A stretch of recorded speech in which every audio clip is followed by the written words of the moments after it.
Hello everyone, good morning to you all. Today we are going to discuss this topic that is robbery and dacoity. This is also one of the offense against property or affecting property.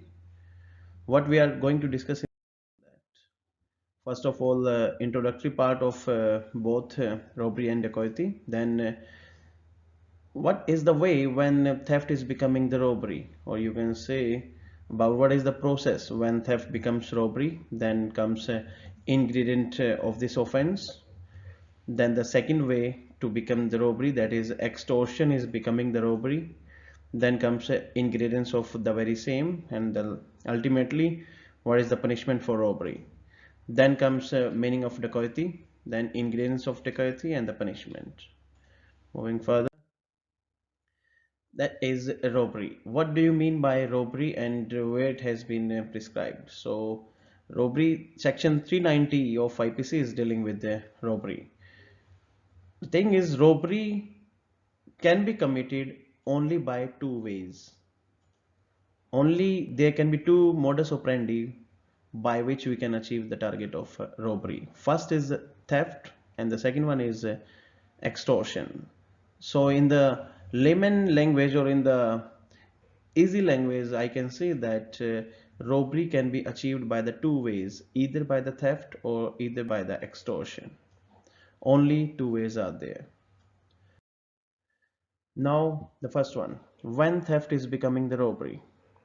So before moving in this provision, first of all, we have to prove that, or we have to satisfy the essentials of theft. There are five essentials mainly. So for moving into this offense, first of all, we have to have proof the five essentials of theft. Then we can move into the robbery. So I can also say that every robbery is primarily theft. So first of all, we have to prove theft, then we can move into the robbery. Okay, now the bare provision of theft is becoming the robbery.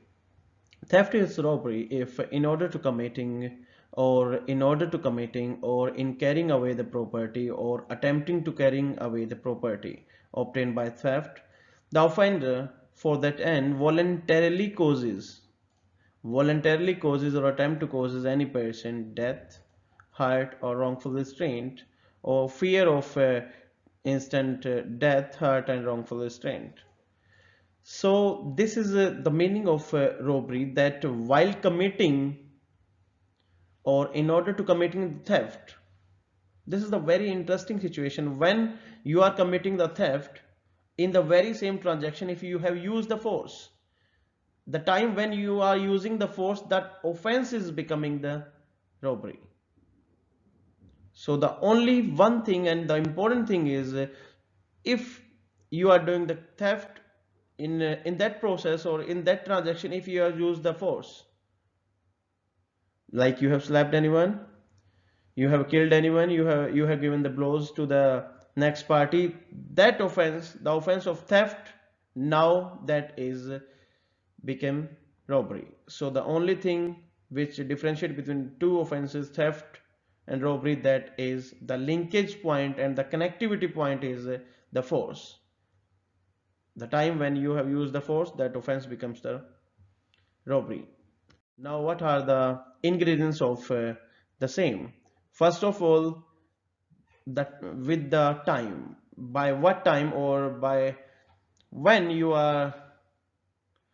can involve this offense. First of all, in order to committing means आप offense करने जा रहे हैं. Second, in order to committing. First, in order to committing, then in committing, and last one is in carrying away. मान लीजिए आप property लेके theft की वहां से निकल रहे हैं, and by that time you have used the force. The situation when you have used the force, the offense becomes robbery. Then the second point, second essential is the offender voluntarily causes. Voluntarily means the inner will of a person, inner will of the accused to produce the very same consequences. And the voluntary, this word voluntarily has been defined under section 39 of IPC 3939, and section 39 is covering three things mainly. First is intention, then the knowledge and reason to believe. Three things will be covered by this section 39, that is voluntarily. The last one is the force, which whatever you have used, that force must be in the connection with the death, hurt and wrongful restraint. Any or either of the three things, you are to focus on one.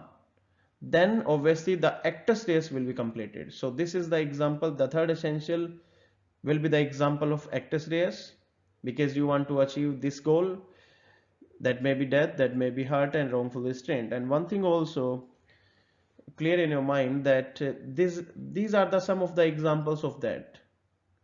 You must have heard about ejusdem generis. The maxim is ejusdem generis, that means of the same kind. It also means that if I am talking about hurt, it also means about grievous. If I am talking about murder, it also means that about culpable homicide is also included in that. And if I am talking about wrongful restraint, so it also means that wrongful confinement is also included here. So these are the offenses with the ejusdem generis principle. So similar offenses also will be covered by the same actus reus.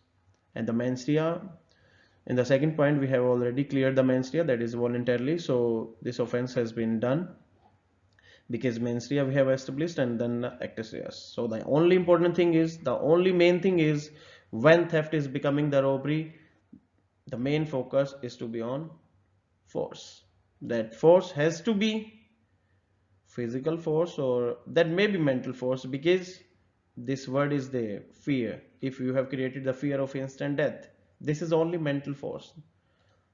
There's nothing like physical force, because you have mentally you have created the fear in the mind of that victim, and that's why you have achieved your target. So this is the first stage, when theft is becoming the robbery. Now moving further, the next stage is when extortion is becoming the robbery. This is the second way of achieving the goal of a robbery.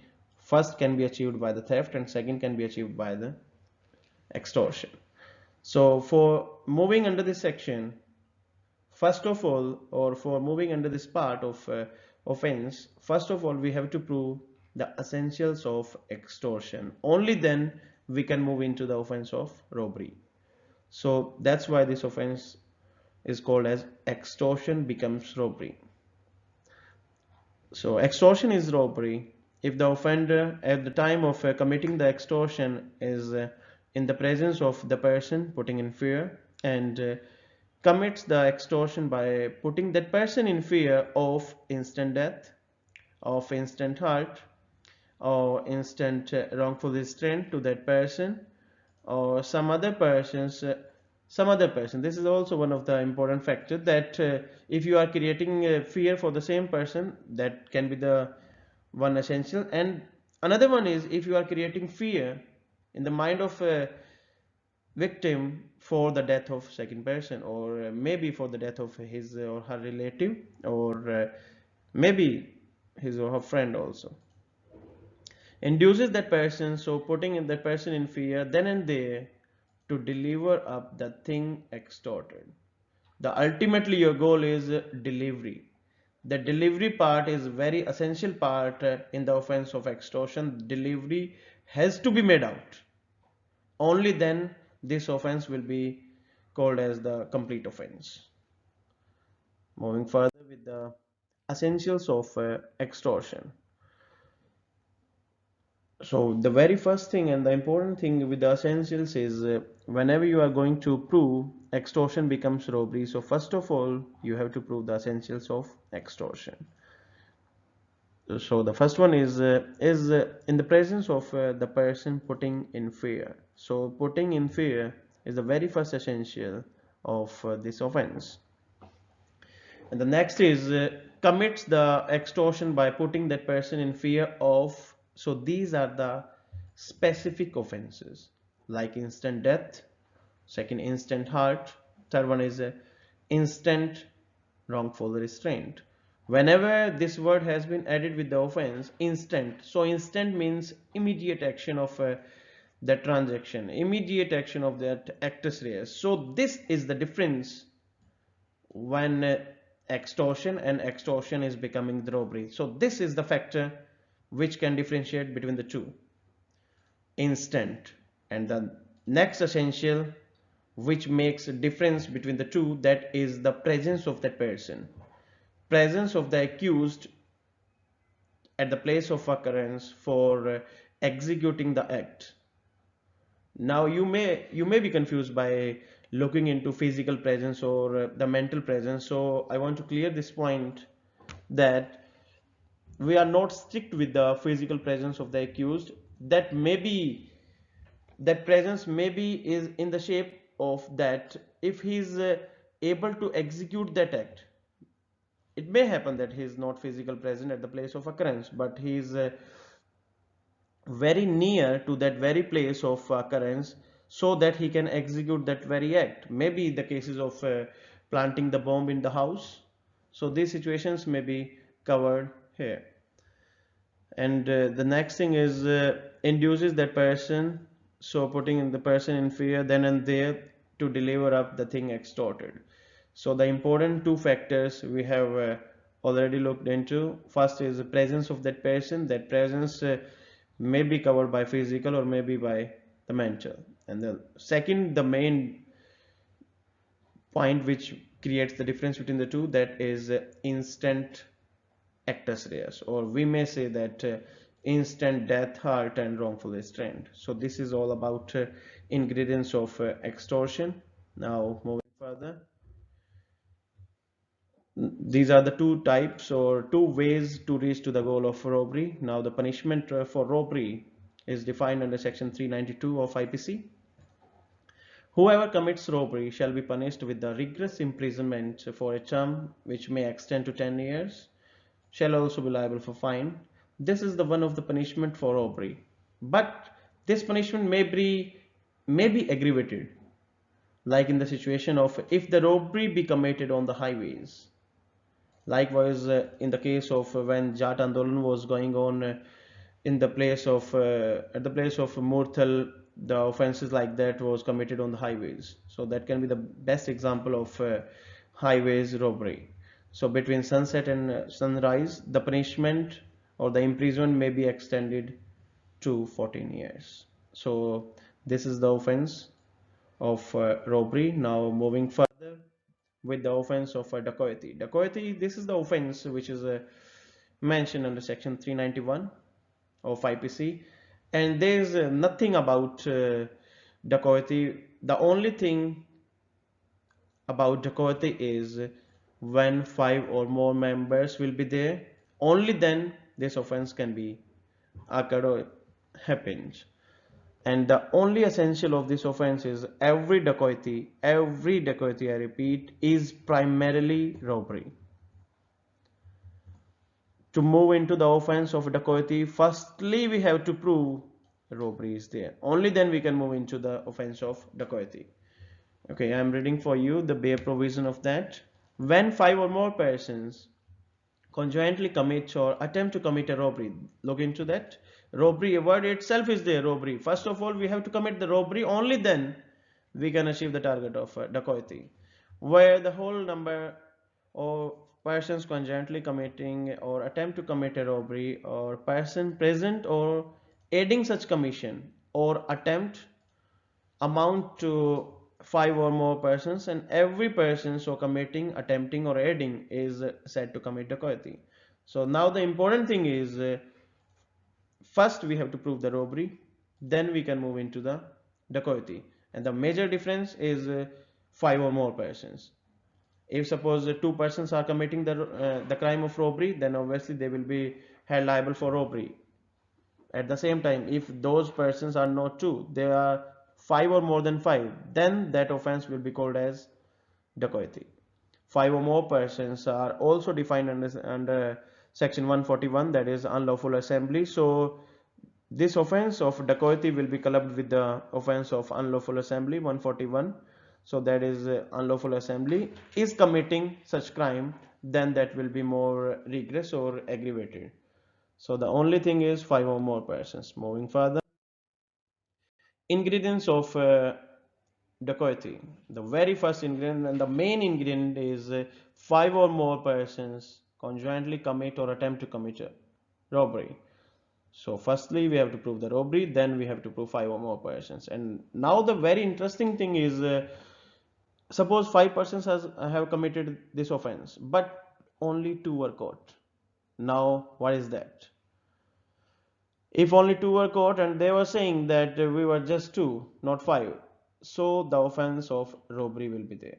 But if you are able to prove, because you are having the burden of proof, if you are able to prove that initially they were five, but coincidentally or unfortunately, police have caught the only two persons, then this will be the case of dacoity, because initially they were five but only two were caught. So this will be the offense of dacoity undoubtedly. So these are the ingredients of that. Going further, now the punishment of dacoity. Punishment of dacoity is given under section 395. Whoever commits dacoity shall be punished with the imprisoned for life. This is very interesting code, that is imprisoned for life. Initially about imprisoned for life, that is another meaning, but now the meaning of imprisoned for life is till death that person will be behind the bars, or with the rigorous imprisonment for a term that may extend to 10 years and also liable of a fine. And next, that is also the aggravated form of dacoity with murder. If during that dacoity or in the same transaction you have committed the murder, then also your punishment will be increased or enhanced with the death and imprisonment for life, and rigorous with the 10 year and shall be liable for fine. And there are some also examples of aggravated forms, that is 393 attempt to commit robbery, 394 voluntarily causing hurt in the committing of robbery, then 397 8 399 is very interesting section, that is making preparation for commit dacoity. If you are just preparing yourself for the commitment of this offense, that is dacoity, then also you can be made liable. This is the one of the offense where we can punish any person only on the stage of preparation, nothing more than required. No overt act will be required. If you are preparing for dacoity, then also this is the one of the biggest thing which we have invoked in our IPC for stopping the crime at the very initial stage. So these are the aggravated forms. And moving further, so these are some of the questions as we have already discussed, references, and thank you everyone. This is all about today. Thank you very much.